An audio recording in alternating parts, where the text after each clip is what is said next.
Hello guys, welcome back to my channel. आज जो है हम नेक्स्ट टॉपिक करने जा रहे हैं चैप्टर वैल्यूएशन ऑफ गुडविल का। हमारा जो नेक्स्ट टॉपिक है वो है कि हम किस तरह से कैपिटल एम्प्लॉयड के बेस पर गुडविल की वैल्यूएशन करेंगे। कैलकुलेशन ऑफ कैपिटल एम्प्लॉयड की कैलकुलेशन सबसे ज़्यादा इम्पॉर्टेंट फैक्टर होता है वैल्यू करने का गुडविल की।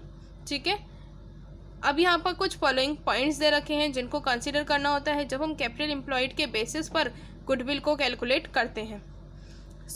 जितने भी फिक्स्ड और करंट एसेट्स हैं उन सब की वैल्यू को ऐड करना है और इनकी जो वैल्यू होगी वो करंट प्राइसेस पर होगी। Following short not be included in the assets के अंदर, चाहे वो फिक्स्ड एसेट्स हैं चाहे वो हमारी करंट एसेट्स हैं, उन एसेट्स के अंदर ये जो एसेट्स हैं इनको इंक्लूड नहीं किया जाएगा।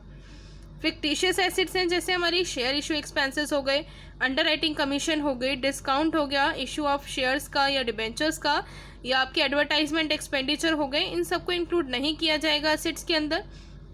फिर है investment should not be included in assets के अंदर आपकी इन्वेस्टमेंट को भी इंक्लूड नहीं किया जाएगा because this amount is invested outside the business, क्योंकि ये जो है आउटसाइड द बिजनेस इन्वेस्ट किया जाता है और इसको हम एक तरीके से नॉन ट्रेडिंग असेट्स बोलते हैं, क्योंकि हम कोई काम नहीं कर रहे हैं।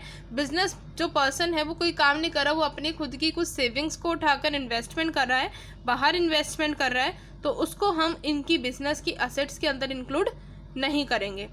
Goodwill appearing on the balance sheet shawl also be excluded. जो गुडविल बैलेंस शीट के अंदर ऑलरेडी गिवन है उस गुडविल को भी इंक्लूड नहीं करना जब हम कैपिटल एम्प्लॉयड निकालेंगे।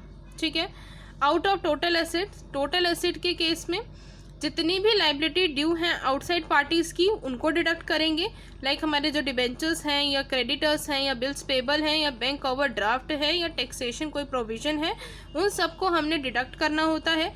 हमारी नेट कैपिटल एम्प्लॉयड कैसे निकल कर आएगी? Fixed asset plus current asset, उन असेट्स में ये सारी असेट्स को इंक्लूड नहीं करेंगे, माइनस करेंगे वो सारी आउटसाइड लाइबिलिटीज़ को। ठीक है, the concept of average capital employed has gained significance because the capital employed must be such as fairly represent the capital employed throughout the year।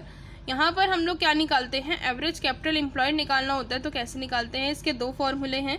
पहला, जब हम क्या करेंगे कि जितनी भी हमें कैपिटल एम्प्लॉयड बिगनिंग में गिवन है और जितनी कैपिटल एम्प्लॉयड हमारे को एंड में निकल कर आई है उन दोनों को प्लस कर देंगे और डिवाइड किससे कर देंगे? 2 से, तो हमारी एवरेज कैपिटल एम्प्लॉयड निकल कर आ जाएगी। If capital employed in the beginning of the year is not given in the question, अगर क्वेश्चन में जो है आपको एवरेज कैपिटल एम्प्लॉयड नहीं गिवन है तो आपने क्या करना है?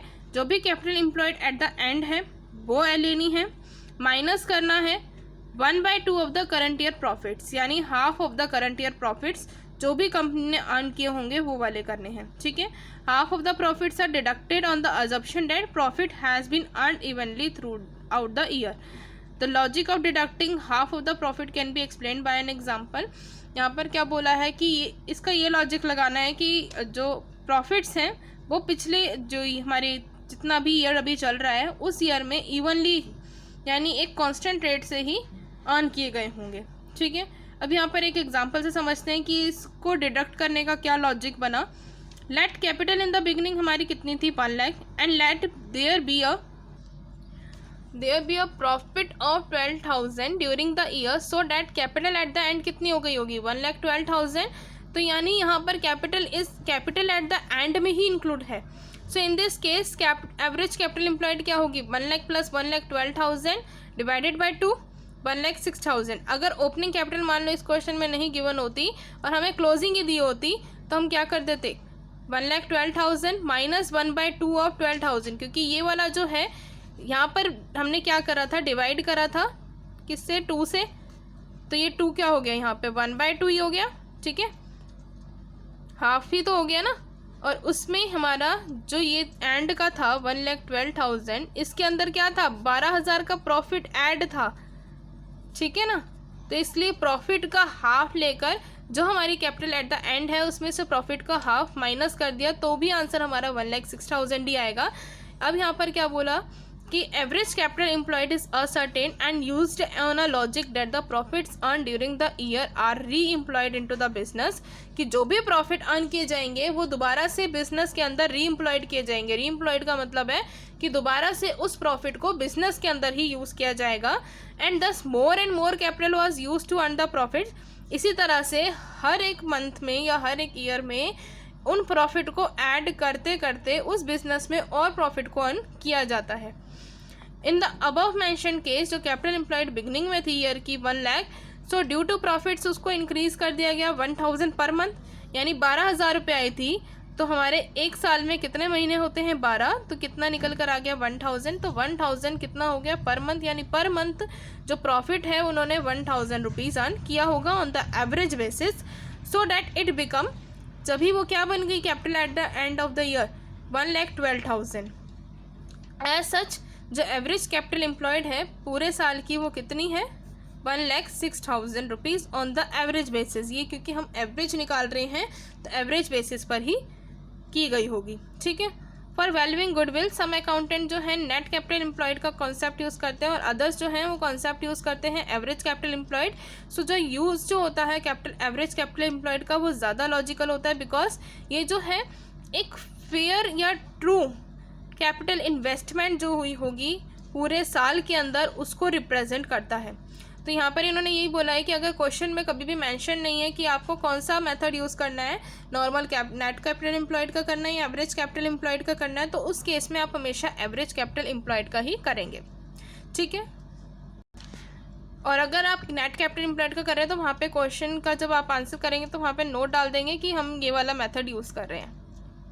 नेक्स्ट जो हमारा मेथड है वो है कैपिटलाइजेशन मेथड। इस कैपिटलाइजेशन मेथड के अंदर 2 मेथड्स आते हैं। Capitalisation of average profit method, यानी एवरेज प्रॉफिट मेथड के बेस पर कैपिटलाइजेशन होगा। सेकंड में आता है आपका सुपर प्रॉफिट मेथड, यानी सुपर प्रॉफिट जब हम निकालते हैं उसके बेस पर क्या होगा कैपिटलाइजेशन होगा, ठीक है। अब यहाँ पर स्टेप्स दे रखे हैं कि अगर हम capitalisation of average profit method यानी एवरेज प्रॉफिट के बेस पर कैपिटलाइजेशन करेंगे तो क्या स्टेप फॉलो करने होंगे, किस तरह से हम इसको निकालेंगे, कैलकुलेट करेंगे। सो फर्स्ट ऑफ ऑल आपने एवरेज प्रॉफिट को निकालना है।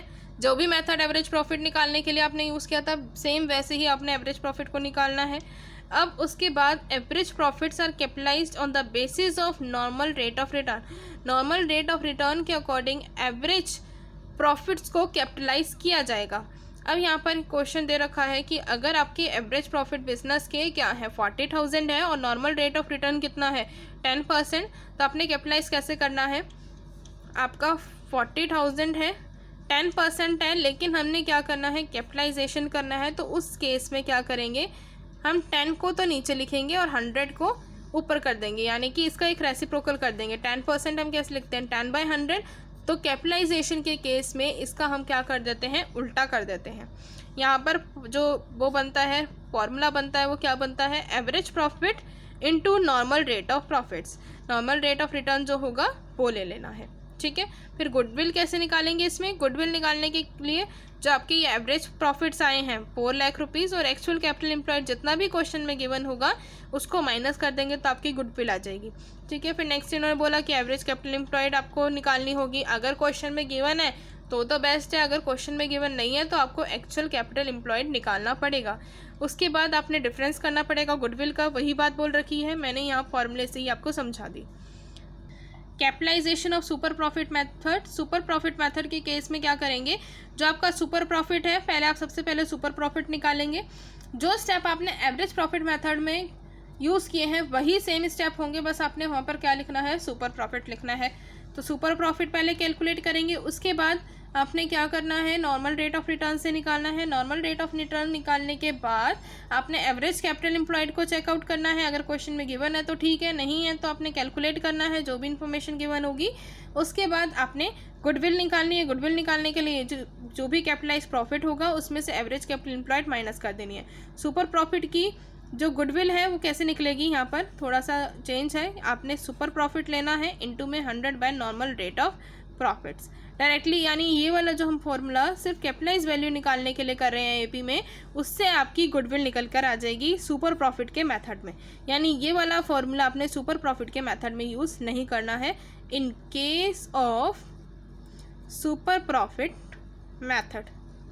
ठीक है, फिर नेक्स्ट है हमारे पास परचेज कंसिडरेशन मेथड। जो भी प्राइस रिसीव होता है from the sale of business, business को सेल करने पर, उसको हम क्या बोलते हैं, परचेज कंसिडरेशन। मेरा एक बिजनेस था ABC लिमिटेड का, मैंने उसको सेल करा और उसको सेल करने पर मान लो मुझे 10 लाख रुपीज़ मिला। अब 10 लाख रुपीज़ जो मुझे मिला उसको मैं क्या कहूँगी, परचेज कंसिडरेशन मेथड। ठीक है, the excess of purchase consideration over the net assets of the business is the amount of goodwill. ठीक है, अब इसमें हम कैसे देखते हैं, मान लो एसेट जो थी बिजनेस की वो थी 15 लाख रुपए की, उनकी लायबिलिटी थी 2 लाख रुपीज़ की और बिजनेस को परचेज किया गया था 20 लाख रुपीज़ में। ठीक है, अब यहाँ पर मेरे को क्या करना होगा, मैंने परचेज कितने का किया है, 20 लाख का। ठीक है, इसमें से मेरे को एसेट तो मिली 15 लाख रुपीज़ की। ठीक है, वो ऐड कर देंगे, माइनस कर देंगे जितनी भी लायबिलिटीज़ है मेरी उस बिज़नेस से रिलेटेड। मैंने परचेज़ किया था तो परचेज़ करने पर मैंने कितना पे किया, बिज़नेस परचेज़ करने पर 20 लाख रुपीज़ का पेमेंट किया, लेकिन उससे मुझे बिज़नेस से क्या रिसीव हुई, 15 लाख की एसेट रिसीव्ड हुई और 2 लाख रुपए की लायबिलिटीज़। तो वो लायबिलिटीज़ को अगर मैं माइनस करूं तो मेरे को एक्चुअल में ये पता चल जाएगा कि बिज़नेस की गुडविल कितनी है। तो बिज़नेस की गुडविल कितनी आ गई, 7 लाख। तो ये भी एक मेथड होता है कि अगर हमें एसेट दे रखी हैं, लायबिलिटीज़ दे रखी हैं और परचेज प्राइस दे रखा है तो उस केस में हम गुडविल को इस तरह से कैलकुलेट कर सकते हैं। फिर नेक्स्ट मेथड है एन्युटी मेथड। सब नेक्स्ट लास्ट मेथड है जो आइडिया है सुपर प्रॉफिट मेथड का, is that amount of paid for the goodwill in a lump sum will be recovered during the coming few years. अब यहाँ पर क्या होता है, जो सुपर प्रॉफिट मेथड है उसके ऊपर बेस्ड है, उसमें जो भी हमें गुडविल रिसीव होती है वो लमसम में ना होकर वो कुछ इंस्टॉलमेंट में रिसीव्ड हो जाए। ठीक है, सपोज सुपर प्रॉफिट्स थे 1 लाख और उसकी गुडविल 5 साल तक की कैलकुलेट की जाएगी, is therefore valued at 5 lakh. तो ये अजम्पशन मानी गई कि इस 5 लाख को इमिडिएटली वेंडर को नहीं दिया जाएगा, he will receive back 1 lakh every year, यानी 1 लाख रुपए वो हर साल लेगा और 5 साल तक वो लेता रहेगा। But in case there is a heavy loss of interest, अब यहाँ पर इतने टाइम तक वो रख रहा है, 5 साल तक का वेट कर रहा है, तो यहाँ पर उसको इंटरेस्ट तो मिल नहीं रहा, तो वो क्या कर रहा है, बहुत ज़्यादा उसका जो इंटरेस्ट है वो तो जा रहा है। अब वो अगर कोई पर्सन उसको पेमेंट मिलनी है 5 लाख रुपए की, अब वो 5 साल तक वेट कर रहा है, वो 1-1 लाख रुपया ले रहा है, अब उस पैसे पर उसको आगे इंटरेस्ट भी तो मिल सकता था अगर वो बैंक में डिपॉजिट कराता।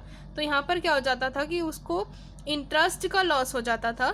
सो how can 5 lakh paid immediately be equal to 1 lakh received annually over 5 years.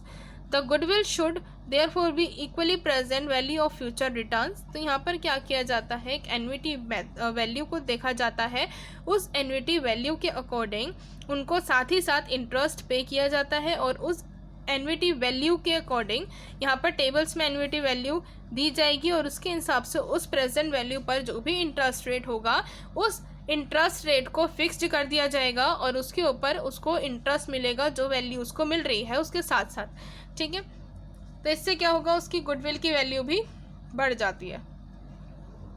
अब हमारे पास ये लास्ट टॉपिक है इस चैप्टर का कि कौन सा मेथड बेस्ट है अगर हम सारे मेथड्स को कंपेयर करें।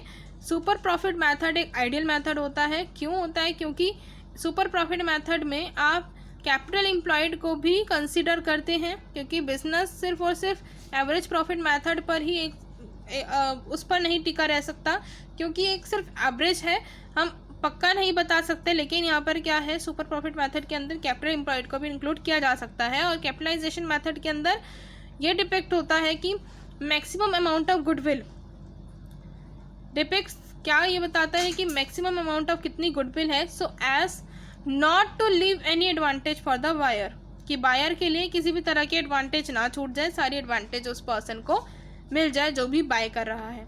एन्युटी मेथड ये ट्राई करता है कि एग्जैक्ट अनसर्टेन सिचुएशन में भी किस तरह से गुडविल का वैल्यूएशन किया जा सकता है। ठीक है, इन सारी ऑब्जर्वेशन को देखते हुए हम यही बोलेंगे कि सुपर प्रॉफिट मेथड जो है एक आइडियल मेथड है और बेस्ट मेथड है गुडविल की वैल्यू को कैलकुलेट करने का।